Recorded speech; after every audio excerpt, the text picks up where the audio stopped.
I was born in Enfield, Massachusetts, right after the beginning of the Great Depression, and we were farm folks.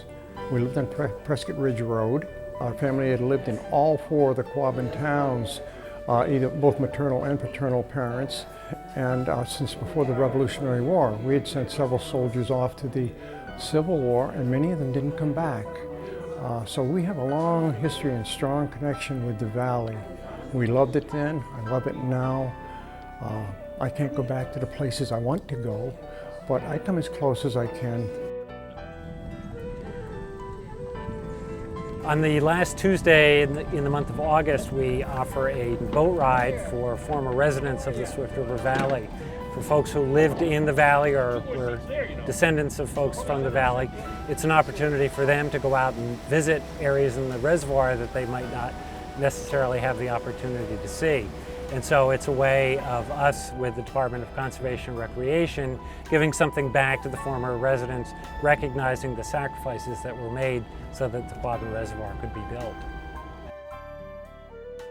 Now, right now we're riding over Smith's Village. This was our home. Somewhere down here, about 105 to 107 feet, is where the last home we had in Enfield before we had to depart. I call it the Exodus, when we had to leave here.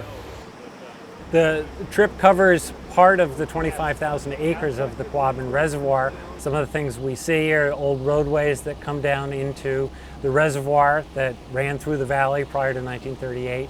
We also will see structure of one of the last remaining foundations above the water line. We will also see location of some of the former towns and opportunity for former residents to see where they used to live. And so those are the ways of connecting them with what used to be home for them. Here's where we are. We started our adventure down here, made our sweep through here. Now we're coming back to Curtis Island, and you're going to see Curtis Island now to your left, and the remnants of the old golf course that sat here. Now the golf course was sort of out of place in a valley like this because it was a depression, but there were always those people who had the resources to play golf and do other things. So the end result was you can see the golf course in the trees. Can you see it up there? That's what's remaining of it. That was the clubhouse? That was the clubhouse, yes indeed. Very nice. It's heartbreaking to come back here because we stop and we think, and I reached the rock where it's a little hole in the top that my dad used to play marbles in when he was little. I didn't see him do that, but he showed me where he had done that. That became an important point to me. The same thing with the different aspects of the farm and the well. Even the outhouse evidence is still there, and the step that's there, and various things like that. And that gives you a real feel in your heart that you've lost something you'll never have again.